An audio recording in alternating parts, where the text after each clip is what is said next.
चाहिए यहाँ पर। ऐसा नहीं है कि कई बार ऐसे होते हैं कि दूसरे वाले को एक्सपीरियंस होता है, तो अगर आपको पहले से आइडिया है, उसके बारे में आप बेहतरीन ढंग से रिसर्च किए हैं कि क्या इसमें प्लस पॉइंट है, क्या निगेटिव है, उसके बाद आप किसी से सलाह लेने जाइए। ये नहीं कि मन में सीधे बताओ गड़बड़ा जाएगा। तो वहाँ पे पहले आपको R&D करना पड़ता है, समझ में आया कि नहीं। और जिंदगी हो या गाड़ी, जीतेगा वही जो टाइम पे गियर चेंज कर रहा है। तो डिसीजन चेंज करना बहुत ज़्यादा गलत नहीं है। इन्होंने बहुत अच्छी बात कही है और मैं इसी बात में थोड़ा सा और ऐड ऑन करूंगा कि ये जो आपने कहा ना कि अपने डिसीजन पे स्टिक कैसे रहें, ये कोई अच्छी क्वालिटी नहीं है, क्योंकि टाइम टू टाइम आपको अपने डिसीजंस को चेंज करना होता है। जैसे आपने 4 लोगों से डिस्कस किया, कोई इंसान कुछ पॉजिटिव बोल रहा है, कोई नेगेटिव बोल रहा है, उससे फर्क नहीं पड़ना चाहिए। डिपेंड ये करता है कि वो जो बोल रहा है उसका बेसिस क्या है। क्या वो किसी नॉलेज या एक्सपीरियंस के बेस पे बोल रहा है या ऐसे ही कुछ भी बोल रहा है? ऐसे ही बोल रहा है तो फिर उसकी बात पे ध्यान क्यों दे रहे हो? अगर किसी नॉलेज या एक्सपीरियंस के बेस पे बोल रहा है, फिर चाहे वो पॉजिटिव बोल रहा है चाहे नेगेटिव बोल रहा है, दोनों ही मायने रखता है।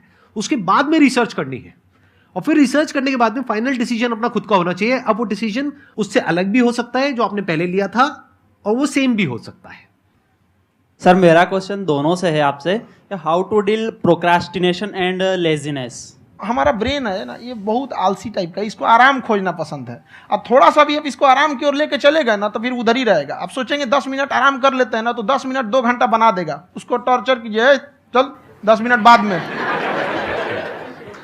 उसको आप उस पर हावी में, वो कह रहा है कि हमको आराम चाहिए, आपको हाँ आराम मिलेगा, पहले काम फिर मिलेगा आराम।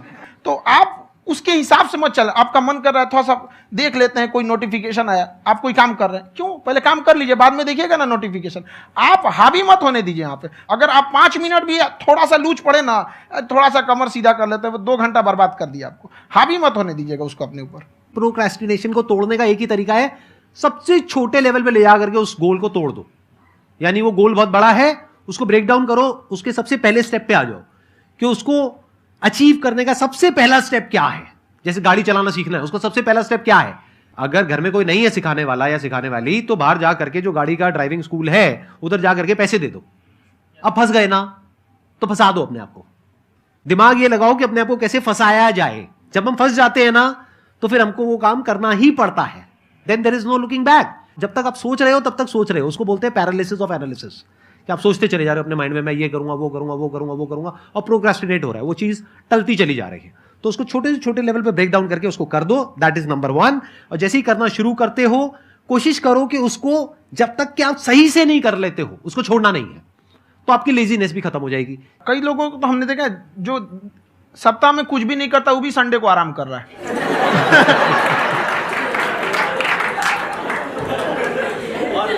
वैसे कहा भी जाता है कि अगर कोई काम आपको करवाना है ना, तो ऐसे किसी इंसान को दो जो बिजी है। हाँ। ऐसे आदमी को मत दो जो खाली है। ये परफेक्ट एग्जाम।